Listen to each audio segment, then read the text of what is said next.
नमस्कार दोस्तों। और आज हम कंप्यूटर के एक और टॉपिक डेटाबेस मैनेजमेंट सिस्टम के बारे में बात करेंगे। डेटाबेस मैनेजमेंट सिस्टम क्या होता है, ये पढ़ने के पहले हमें सबसे पहले पता करना होगा कि डेटा क्या होता है, सूचना क्या होती है और डेटाबेस क्या होता है।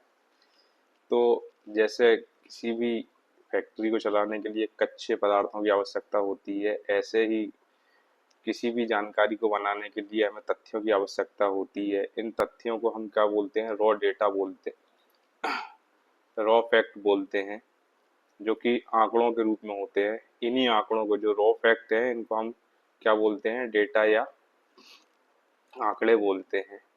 ठीक है। ये आंकड़े जो है वो किसी भी व्यक्ति, स्थान, कार्य, वस्तु से संबंधित हो सकते हैं। जब इनको हम इन व्यवस्थित रूप में रखेंगे तो ये इंफॉर्मेशन बनेंगे। पर अभी हम देखते हैं कि डेटा कैसे बन रहा है।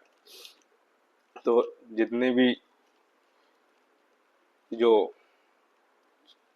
आंकड़े हैं, चाहे वो किसी व्यक्ति के बारे में हो, स्थान के बारे में हो, कार्य के बारे में, वस्तु के बारे में हो, इनको अगर किसी भी रूप में संग्रहित करते हैं, चाहे तो वो जो आंकड़े हैं वो चाहे टेक्स्ट के रूप में संग्रहित किए जाएं, चाहे ऑडियो, वीडियो, ग्राफिक्स, इमेज, किसी भी तरीके से हम इनको संग्रहित कर सकते हैं, तो उनको हम क्या कहेंगे, डेटा कहेंगे। क्योंकि उनके बारे में संपूर्ण, जब हम आंकड़ों को व्यवस्थित रूप से इकट्ठा करके रख देंगे, एक व्यवस्थित तरीके से अरेंज कर देंगे, तो वो आंकड़े क्या होंगे, व्यवस्थित होने के बाद सूचना बन जाते हैं। ये व्यवस्थित करने को ही हम प्रोसेस करना या संगठित करना, संगठित मतलब ऑर्गेनाइज करना, प्रोसेस करना या ऑर्गेनाइज करना। जब हम आंकड़ों को प्रोसेस कर देते हैं, संगठित कर देते हैं, तो उसके बाद जो हमें मिलती है वो हमें सूचना मिलती है। जैसे किसी व्यक्ति के बारे में हमें अलग अलग डेटा दिया गया है, जैसे उसका नाम दे दिया गया, उसके घर का एड्रेस दे दिया गया, उसका मोबाइल नंबर दे दिया गया है, उसका आधार कार्ड नंबर दे दिया गया है। तो जब हम उसको कंप्लीट करके एक जानकारी एक व्यवस्थित रूप में लिखेंगे, तो हमें पता पड़ेगा कि ये किसी व्यक्ति की पर्सनल इंफॉर्मेशन है, उसकी व्यक्तिगत सूचना है, उसके बारे में हमें जानकारी मिलेगी। तो जब हम डेटा को व्यवस्थित रूप से रखते हैं, ठीक है, संगठित करके रखते हैं, तो उसको क्या बोला जाता है, सूचना बोला जाता है। अगर डेटा सही नहीं होगा तो सीधी सी बात है, हमने क्या बोला, डेटा से ही हमें सूचना प्राप्त होती है। तो अगर डेटा सही नहीं होगा तो उसको प्रोसेस करके प्राप्त की गई सूचना भी सही नहीं होगी। अब हम बात करते हैं डेटाबेस क्या होता है। तो जो संगठित डेटा डेटा है, जिसको हम क्या बोल रहे हैं, सूचना बोल रहे हैं, इसके संग्रह को हम क्या बोलते हैं, डेटाबेस बोलते हैं। ठीक है, जिसको कि कंप्यूटर सिस्टम में हम इलेक्ट्रॉनिक रूप से संग्रहित करते हैं। अब संगठित डेटा तो हम समझ गए कि सूचना हो गई, इसका संग्रह कैसे करेंगे। जैसे डेटाबेस के बारे में अगर हमें जानना है, तो हम देखते हैं कि हम घर में अलमारियां बनवा के रखते हैं। तो एक अलमारी में कुछ और रख रहे हैं, दूसरे में कुछ और रख रहे हैं, तीसरे में कुछ और रख रहे हैं, ऐसे करके, मतलब ए टाइप का सामान हम ए अलमारी में रख रहे हैं, बी टाइप का बी अलमारी में, सी टाइप का सी अलमारी में, नाम दे दिया हमने उनको ए बी सी। ठीक है। उससे हमें फायदा क्या होता है कि हम और आसानी से और जल्दी अपने जो भी वस्तु की आवश्यकता हमें पड़ती है, हम उसको वहां से निकाल सकते हैं। तो ऐसे ही डेटाबेस में क्या होता है कि हम व्यवस्थित करके डेटा रख देते हैं, संग्रह बना के अलग अलग फोल्डर्स में, फाइल्स में, जिससे कि हम इजीली उसको एक्सेस कर सकते हैं। अब डेटाबेस मैनेजमेंट सिस्टम क्या होता है, जो हमारा आज का टॉपिक है। तो डेटाबेस मैनेजमेंट सिस्टम, इसको हम शॉर्ट फॉर्म में डीबीएमएस भी बोलते हैं। ये एक सॉफ्टवेयर है। और किस टाइप का सॉफ्टवेयर है, एप्लीकेशन सॉफ्टवेयर है। इसका उपयोग किस काम में करते हैं, हम डेटाबेस में डेटा को स्टोर करने, डेटा को डिलीट करने, डेटा को एक्सेस करने, मैनेज करने आदि के काम में उपयोग करते हैं। तो ऐसा सॉफ्टवेयर जो डेटा को स्टोर करने, डिलीट करने, एक्सेस करने की सुविधा हमें प्रदान करता है, डेटाबेस मैनेजमेंट सिस्टम कहलाता है। इसके बाद हम देखते हैं कि इसकी विशेषताएं क्या हैं, क्यों हम इसको उपयोग करें। कुछ फायदा हो किसी चीज का तो हम उसका उपयोग करते हैं। तो डीबीएमएस की निम्नलिखित विशेषताएं हैं। सबसे पहली चीज तो हम बात करते हैं कि डेटा की रिडंडेंसी। तो एक ही चीज की बहुत सारी जगह अगर कॉपी बन जाती है, डुप्लीकेशन हो जाता है, तो उसको हम बोलते हैं कि ये रिडंडेंट हो गया है, रिडंडेंसी बढ़ गई है, क्योंकि हमें ये नहीं पता रहता कि किस जगह से हम उपयोग कर रहे हैं और सही उपयोग कर रहे हैं या नहीं कर रहे।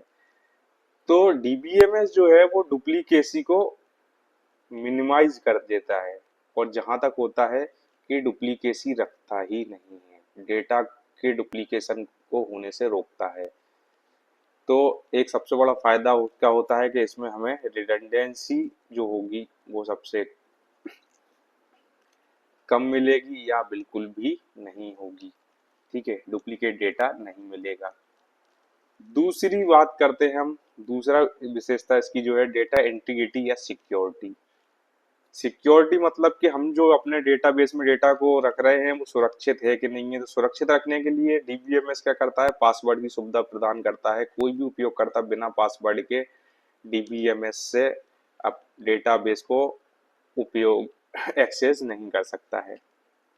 और डेटाबेस में जो हम अपने डेटा को इंसर्ट कर रहे होते हैं तो उसको इंसर्ट करने के पहले कुछ शर्तें लागू कर दी जाती हैं डेटा पे, जिससे क्या होता है कि कोई भी गलत जानकारी, गलत तरीके की जानकारी उसमें इंसर्ट नहीं हो पाती है। जैसे मान लीजिए नाम में क्या आना चाहिए, कैरेक्टर आना चाहिए। कैरेक्टर मतलब कि A to Z स्मॉल और कैपिटल में कुछ भी आ सकता है।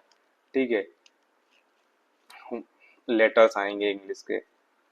पर अगर हमने वहाँ कैरेक्टर दिया है और हम उसमें नंबर इंसर्ट कराते हैं तो क्या होगा, डेटा हमारा गलत हो जाएगा। इससे क्या हो जाएगा, हमारी इंटीग्रिटी खराब हो जाएगी। डेटा इंटीग्रिटी मतलब क्या होती है कि डेटा जिस तरीके का मांगा गया है उसी तरीके का डेटा हम इंसर्ट कराएं। तो ये जो हम शर्तें उस पर अप्लाई कर देते हैं डेटाबेस पे, इससे क्या हो जाता है कि हमारी डेटा इंटीग्रिटी बढ़ जाती है। तो डीबीएमएस हमें ये सुविधा भी प्रदान करता है। तो दूसरा फायदा क्या हो गया कि इसमें एक डेटा सिक्योरिटी और डेटा इनकंसिस्टेंसी की बात करते हैं हम। तो देखा हमने कि डेटा रिडंडेंसी क्या होता है कि एक जैसा डेटा बहुत सारी जगह उसकी डुप्लीकेट कॉपी बन जाना क्या होता है, डेटा रिडंडेंसी। और यही जो डेटा है, रिडंडेंट डेटा है, वो डेटा कंसिस्टेंसी का कारण बनता है। मतलब फिर हमारा जो सिस्टम है या हम स्वयं है, हम डिसाइड नहीं कर पाते कि कौन सा डेटा सिलेक्ट करें और कौन सा नहीं करें। इनमें से कौन सी जगह पे जो जानकारी है वो सही है या गलत है। या जब हम सिलेक्ट कर रहे हैं तो हम ये नहीं जब हमारा सॉफ्टवेयर सिलेक्ट कर रहा होता है तो ये नहीं बता पाता है कि उसने डेटा कहाँ से सिलेक्ट किया है। या तो डीबीएमएस हमें ये सुविधा भी प्रदान करता है कि यह इसमें डेटा इनकंसिस्टेंसी भी नहीं होती, क्योंकि यह रिडंडेंट डेटा नहीं रखता है, डुप्लीकेसी नहीं होने देता है। चौथा फायदा इसका है डेटा शेयरिंग। डेटा शेयरिंग, हमें डेटा एक से ज्यादा उपयोगकर्ताओं में और एप्लीकेशनों में उपयोग करना पड़ता है, तो डेटाबेस बड़े आराम से एक से अधिक उपयोगकर्ताओं में और एप्लीकेशनों में उपयोग करने के लिए डीबीएमएस हमें सुविधा प्रदान करता है। बहुत आसानी से हम डीबीएमएस के थ्रू डेटा को उपयोग कर सकते हैं, शेयर कर सकते हैं। डेटा बैकअप एवं रिकवरी की बात की जाए तो डीबीएमएस में किसी भी वक्त आसानी से बैकअप लिया जा सकता है। और सबसे अच्छी सुविधा डीबीएमएस की ये होती है कि इसमें ऑटो बैकअप का फीचर होता है, विशेषता होती है, जिससे क्या होता है कि यूजर को या उपयोगकर्ता जिसको हम बोलते हैं उसको बैकअप करने की आवश्यकता नहीं पड़ती है अपने डेटाबेस को। डीबीएमएस सॉफ्टवेयर अपने आप ही उसको स्वयं ही क्या करता है, बैकअप करता रहता है, और इसके द्वारा कभी भी डेटा को रिकवर किया जा सकता है। इसकी अगली विशेषता जो है संगठित डेटा, जिसको हम ऑर्गेनाइज डेटा बोलते हैं। ठीक है, तो डीबीएमएस में डेटा को क्या होता है, संगठित रूप से संग्रहित मतलब स्टोर करते हैं, सेव कर किया जाता है। ऑर्गेनाइज मैनर में हम स्टोर करते हैं डेटा को, जिससे क्या है, डेटा को आसानी से और जल्दी उपयोग किया जा सकता है। संगठित रूप में है तो हमें क्या रहता है कि एक जैसे ही हमें किसी डेटा की आवश्यकता पड़ेगी तो बड़ी जल्दी और आसानी से हम उसको उपयोग कर सकते हैं। संगठित है इसलिए।